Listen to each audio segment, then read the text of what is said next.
কিভাবে স্বামীকে আদর করবেন?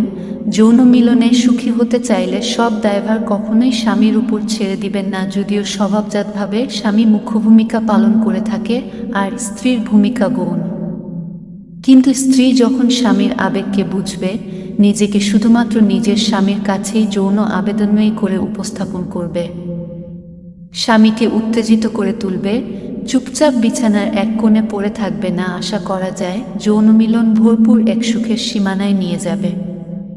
স্বামীর জন্য সাজুন, স্বামীকে ভালোবাসুন, স্বামীর মেজাজকে বুঝতে চেষ্টা করুন। স্বামীকে সারপ্রাইজ দিতে মাঝে মাঝে খোলামেলা পোশাক পরুন, স্বামীর সামনে নিজের সৌন্দর্যকে ফুটিয়ে তুলুন। লাজুকতা থাকবে, এটা নারীর সৌন্দর্য, তবে বিছানায় ঝেড়ে ফেলুন। উগ্রতা মাঝে মাঝে কামনীয়, রোমান্টিক কথা। স্ত্রীর চিৎকার স্বামীকে পাগল করে দেয়, স্বামীর যৌন অক্ষমতা থেকে হেফাজত করে, সেক্স হরমোন রিলিজ করে, লিঙ্গকে দীর্ঘ সময় পর্যন্ত দৃঢ় মজবুত করে রাখে। স্বামীকে দিয়ে আদর শুরু করুন, তার বিশেষ বিশেষ জায়গায় বিদ্যুৎ চমকায় দিন, তাকে গরম করে ছেড়ে দিন।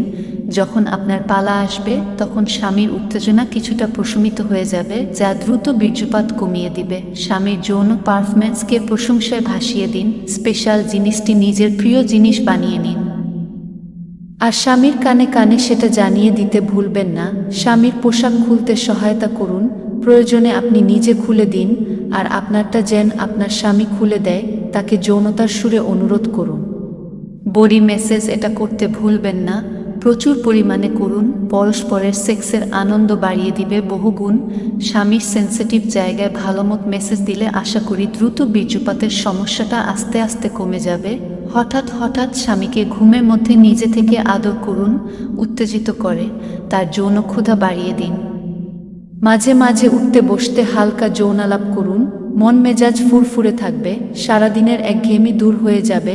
যৌনতাকে পরস্পরের মধ্যে মন খুলে ভালোবাসুন, নিজেদের মধ্যে গোপন রাখুন, মাঝে মাঝে সাংকেতিক ভাষা ব্যবহার করুন, যা শুধু আপনারা ছাড়া দুনিয়ার কেউই যেন না বুঝে। হঠাৎ হঠাৎ সেক্সুয়াল টেক্সট করুন, বলুন তাকে খুব মিস করছেন, কাছে পেতে খুব ইচ্ছে করছে। স্বামীর চরম পুলক অর্থাৎ বীর্যপাতের সময় বেশি আপন করে নিন, শক্ত করে জড়িয়ে ধরুন।